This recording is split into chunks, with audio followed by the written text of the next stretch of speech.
Metro metro আছে মেট্রোতে হাওড়া ময়দান থেকে সেক্টর 5 মেট্রো পরিষেবা বন্ধ। আরো একবার আপনাদের জানাই, হাওড়া ময়দান থেকে সেক্টর 5 পর্যন্ত যে মেট্রো পরিষেবা, সেই মেট্রো পরিষেবা বন্ধ হয়ে গেল।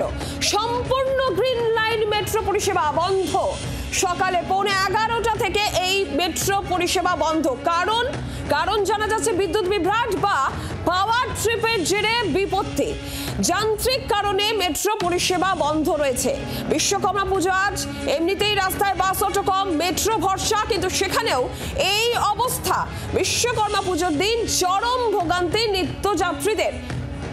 অয়ন ঘোষাল টেলিফোন লাইনে রয়েছেন প্রতিনিধি। অয়ন, কি জানা যাচ্ছে, মেট্রো কর্তৃপক্ষ কি বলছে? বিশ্বকর্মা পুজোর দিন রাস্তায় সে অর্থে কোনো যানবাহন নেই, গণপরিবহনের অবস্থা অত্যন্ত বেহাল।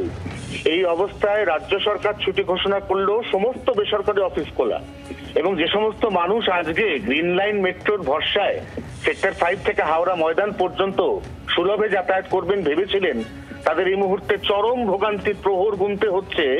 কারণ গ্রিন লাইন মেট্রো, যা সবেমাত্র গত মাসের 22 তারিখ প্রধানমন্ত্রী নরেন্দ্র মোদীর হাত ধরে উদ্বোধন হয়েছিল, এই মেট্রো এই মুহূর্তে সম্পূর্ণ বন্ধ।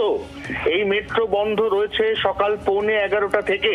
কি কারণে বন্ধ তা নিয়ে এখনো পর্যন্ত অফিসিয়ালি কোনো কিছু জানানো না হলেও যেটা ভেতরের খবর, সেটা হচ্ছে কোনো একটি বড় সড়ো পাওয়ার ট্রিপের কারণে, অর্থাৎ বিদ্যুৎ সংযোগ বিচ্ছিন্ন হয়ে যাওয়ার কারণে মেট্রো পরিষেবাকে সম্পূর্ণ বন্ধ রাখতে বাধ্য হয়েছেন কর্তৃপক্ষ।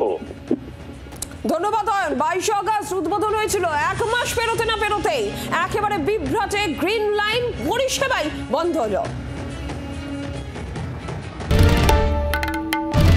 বাংলার আওয়াজ, বাঙালির আবেগ, জি 24 ঘন্টা।